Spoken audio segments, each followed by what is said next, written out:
Mar Raphael തട്ടിൽ Syro Malabar സഭയുടെ പുതിയ അധ്യക്ഷൻ. തൃശൂർ സ്വദേശിയായ റാഫേൽ തട്ടിൽ 2018 മുതൽ ഷംഷാബാദ് ബിഷപ്പായിരുന്നു. മാർ ജോർജ് ആലഞ്ചേരി സ്ഥാനമൊഴിഞ്ഞതിന് പിന്നാലെ ചേർന്ന സിനഡാണ് പുതിയ മേജർ ആർച്ച് ബിഷപ്പിനെ തെരഞ്ഞെടുത്തത്. സിറോ മലബാർ സഭയുടെ 4ാമത്തെ മേജർ ആർച്ച് ബിഷപ്പായി ഷംഷാബാദ് രൂപതയുടെ മെത്രാനായ മാർ റാഫേൽ തട്ടിൽ പിതാവ് തെരഞ്ഞെടുക്കപ്പെട്ടിരിക്കുന്നു എന്ന സന്തോഷ വാർത്ത അറിയിച്ചു.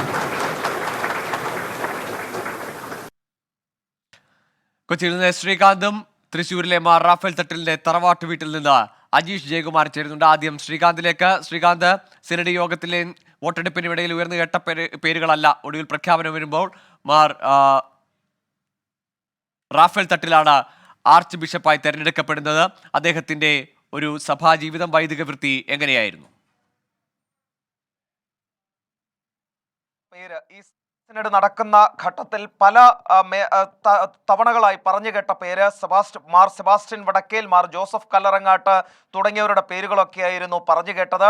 പക്ഷേ ഏറ്റവും ഒടുവിൽ ഷംഷാബാദ് രൂപതയുടെ അധ്യക്ഷൻ കൂടിയായ മാർ റാഫേൽ തട്ടിലിന്റെ പേര് ഒടുവിൽ എത്തിച്ചേരുകയായിരുന്നു. വത്തിക്കാന്റെ അനുമതി കൂടി കിട്ടിയതോടെയാണ് ഇന്ന് വൈകിട്ട് 4:30 വാർത്താ സമ്മേളനം വിളിച്ച് അദ്ദേഹത്തിന്റെ മാർ റാഫേൽ തട്ടിലിനെ മേജർ ആർച്ച് ബിഷപ്പായി തെരഞ്ഞെടുത്തുകൊണ്ടുള്ള പ്രഖ്യാപനം ഉണ്ടായിട്ടുള്ളത്. അദ്ദേഹത്തിന്റെ സ്ഥാനാരോഹണം നാളെ നടക്കും എന്നുള്ളതാണ് ഇപ്പോൾ ഏറ്റവും ഒടുവിലായി അറിയിച്ചിട്ടുള്ളത്. ഇനി അദ്ദേഹത്തിന്റെ വ്യക്തി ജീവിതത്തിലേക്കും അതോടൊപ്പം തന്നെ അദ്ദേഹത്തിന്റെ ഔദ്യോഗിക ജീവിതത്തിലേക്കും പോയാൽ 1956 ഏപ്രിൽ 21 തൃശ്ശൂരിലാണ് അദ്ദേഹത്തിന്റെ ജനനം.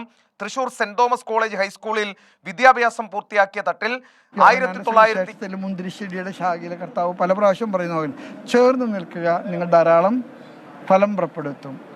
എന്തെങ്കിലും നമുക്ക് കുറവുകളുണ്ടെങ്കിൽ അത് ചേർന്ന് നിൽക്കാത്തതിൻ്റെ കുറവാണെന്ന് ഞാൻ വിശ്വസിക്കുന്നു. അതുകൊണ്ട് ചേർന്ന് നിൽക്കാൻ എന്നാൽ പറ്റാവുന്ന വിധത്തിലല്ല ഞാൻ. മലബാർ സഭ വലിയ പ്രതിസന്ധിയിലൂടെ കടന്നുപോകുന്ന ഈ കാലഘട്ടത്തിൽ അതിനൊരു അതിജീവിക്കുവാൻ അതിലൊരു ആത്മവിശ്വാസം പിതാവിന് എത്രത്തോളം? എനിക്ക് പ്രതിസന്ധികളെ കുറിച്ചിട്ട് പറയാനുള്ളത് അത് ചക്രവാളങ്ങളാണ്. ഒരു പ്രതിസന്ധിയും അവസാനമല്ല. എല്ലാ പ്രതിസന്ധികളും ചക്രവാളങ്ങളാണ്. ഒരു സൂര്യോദയമാണത്. അതുകൊണ്ട് എല്ലാ പ്രതിസന്ധികളിൽ നിന്നും ഒരു പുതിയ ഉദയം ഉണ്ടാകുമെന്ന് ഞാൻ വിശ്വസിക്കുന്നു. ഉറപ്പ്, അതാണ് എൻ്റെ മനസ്സിലുള്ള സ്വപ്നം. കുർബാന തർക്കത്തെ കുറിച്ചിട്ട് ഞാൻ ഇപ്പോൾ ഒരു അഭിപ്രായം ഒന്നിച്ചും പറയുന്നില്ല. എല്ലാവരും കേട്ട ശേഷം എങ്ങനെയാണ് നമുക്കതിലൊരു സൊല്യൂഷൻ ഉണ്ടാക്കാൻ സാധ്യതയുണ്ടോ? സമവായമല്ല, സാധ്യതകൾ മാത്രമേ ഉള്ളൂ. ഏത് സാധ്യതകളാണെന്നുള്ളത് ഞാൻ പറഞ്ഞല്ലോ. അങ്ങനെയുള്ള വിഷയങ്ങളെക്കുറിച്ച് ഞാനിപ്പോൾ പ്രതികരിക്കാൻ ആഗ്രഹിക്കുന്നില്ല. ഇതിപ്പോൾ ഒരു നല്ല സന്ദർഭമാണ്. ഒരുപാട് സമയം നമുക്കിനിയുണ്ട്. എല്ലാവരും കേൾക്കേണ്ടതുണ്ട്. ഞാനെപ്പോഴും വിശ്വസിക്കുന്നുണ്ട്, ആരെയും കേൾക്കാതെ നമ്മളൊരു വിധി പറയുന്നത് ശരിയല്ല. Listening and I have to learn a lot. അത് പുതിയൊരു ഭരണ സംവിധാനം അത് പ്രതീക്ഷിക്കാം. തീർച്ചയായിട്ടും. എനിക്കിപ്പോൾ 2 സഹായ മെത്രാന്മാരുണ്ട്. അതിൽ ചില സംവിധാനങ്ങൾ ഞങ്ങൾ ഏർപ്പെടുത്താൻ ആഗ്രഹിക്കുന്നുണ്ട്. അതെങ്ങനെയൊക്കെയാണെന്നുള്ളത് ഇപ്പോൾ സിനഡ് തുടരാണല്ലോ. അപ്പോൾ അതിൻ്റെ അവരുടെയും കൂടെ ആലോചന സ്വീകരിച്ചിട്ട് എനിക്ക് ചെയ്യാൻ പറ്റുള്ളൂ. നിർണായകമായിട്ടുള്ള പല പ്രഖ്യാപനങ്ങൾക്ക് നമുക്ക് പ്രതീക്ഷിക്കാം. ഇനി പ്രഖ്യാപനങ്ങൾ എന്നതിനേക്കാൾ കൂടുതൽ എനിക്ക് തോന്നുന്ന പ്രതിവിധികളെ കുറിച്ചിട്ടൊക്കെയാണ്. ഇപ്പം ഞാൻ പോകുന്നു, അവിടെ എന്ത് ചെയ്യാം, അങ്ങനെയൊക്കെയുള്ള കാര്യങ്ങളെക്കുറിച്ചുള്ള ചർച്ചകളൊക്കെയാണ് ഇനി വരാൻ പോകുന്നത്. സംഘർഷത്തിന്റെ ഒരു കാലം അവസാനിക്കത്തിൽ ഈ സ്ഥാനാരോഹണ ചടങ്ങ് സഭാ ആസ്ഥാന ദേവാലയത്തിൽ നടത്താൻ കഴിയാത്തതിന്റെ ഒരു വിഷമമുണ്ടോ? ഞാൻ പറയട്ടെ, ഉള്ളിടത്ത് വെച്ച് നമുക്കെല്ലാം ഭംഗിയാക്കുക. അതല്ലാണ്ട് ഞാനിപ്പോൾ എൻ്റെ സ്വപ്നങ്ങളും ആഗ്രഹങ്ങളും ഒന്നല്ലല്ലോ നടക്കുന്നത്. എല്ലാം ശരിയാവും എന്ന് ഞാൻ വിശ്വസിക്കുന്നു. കേട്ടോ, ഞാൻ പറഞ്ഞില്ലേ, ഒന്നും അടച്ചു കിടക്കാൻ പാടില്ല, എല്ലാം തുറക്കേണ്ടതാണ്. അതായത് എങ്ങനെയാണ് ചെയ്യാൻ സാധിക്കും? ഞാൻ പറഞ്ഞല്ലോ, ഞാനിപ്പോൾ ഒരു പുതിയ സ്ഥാനം ഏറ്റെടുത്തു. ഞാൻ ഹൈദരാബാദിലാണ്. ഞാൻ ഇവിടുത്തെ സാഹചര്യങ്ങളൊന്നും എനിക്ക് കൂടുതൽ അറിയില്ല. വാട്സപ്പിലൊക്കെ ഉള്ള ന്യൂസുകളാണ്. അപ്പോൾ അതുകൊണ്ട് തന്നെ എനിക്ക് പറയാനുള്ളത്, എല്ലാവരും കേട്ട ശേഷം നമുക്ക് എന്ത് ചെയ്യാൻ സാധിക്കുമെന്ന് എല്ലാവരും കേട്ട ശേഷം ഞാൻ തീരുമാനിക്കും. Thank you. നിങ്ങളെല്ലാവരും സഹകരിച്ചതിന് ഒരുപാട് നിങ്ങളുടെയൊക്കെ സഹകരണം ആവശ്യമാണ്. സിറോ മലബാർ സഭയുടെ നിയുക്ത major archbishop Mar Raphael തട്ടിലാണ് ഇപ്പോൾ പ്രതികരിച്ചത്. സഭയിലെ കുർബാന തർക്കത്തിൽ ഉൾപ്പെടെ എല്ലാവരുടെയും അഭിപ്രായം കേട്ട് ഒരു യോജിച്ച തീരുമാനം യോജിച്ചു കൊണ്ടുപോകാൻ കഴിയും, എല്ലാവരെയും ഒരുമിച്ച് നിർത്തി കൊണ്ടുപോകാൻ കഴിയുമെന്നൊരു ആത്മവിശ്വാസമാണ് അദ്ദേഹം പ്രകടിപ്പിച്ചത്. ശ്രീകാന്ത് തുടരുന്നുണ്ട്. ശ്രീകാന്ത്, ഇപ്പോൾ മാധ്യമപ്രവർത്തകരുടെ ആവർത്തിച്ചുള്ള ചോദ്യവും അതുതന്നെയായിരുന്നു. ഈ നിയുക്ത ആർച്ച് ബിഷപ്പിന്റെ മുന്നിലുള്ള വെല്ലുവിളിയും ഈ കുർബാന തർക്കം പരിഹരിക്കുകയും പ്രധാന പള്ളികൾ തുറക്കുകയും ഒക്കെയല്ലേ?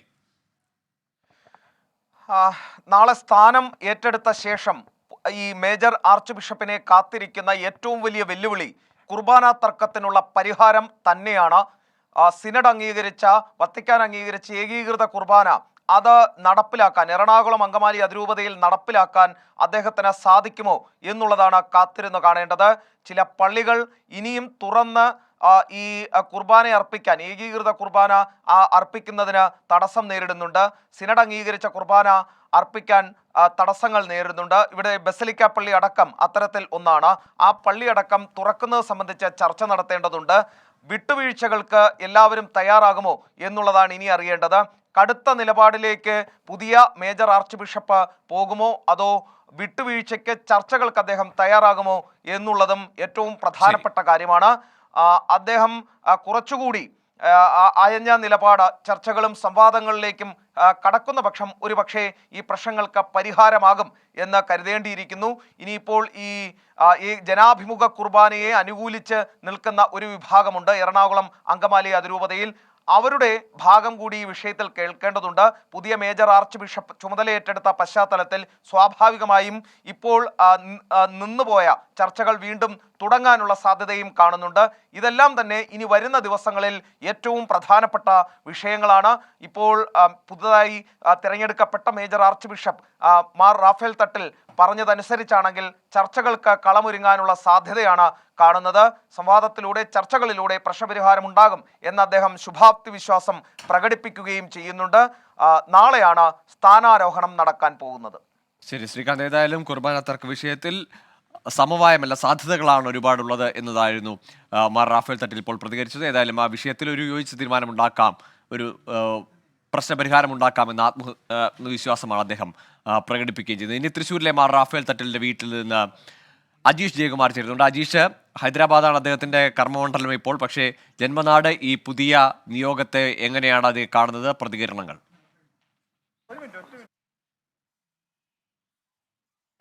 ഗൂഗിൾ എന്തായാലും സിറോ മലബാർ സഭയ്ക്ക് പുതിയ അധ്യക്ഷനെ കിട്ടുമ്പോൾ തൃശ്ശൂർ എന്ന നാട് കൂടി വലിയ സന്തോഷത്തിലാണ്.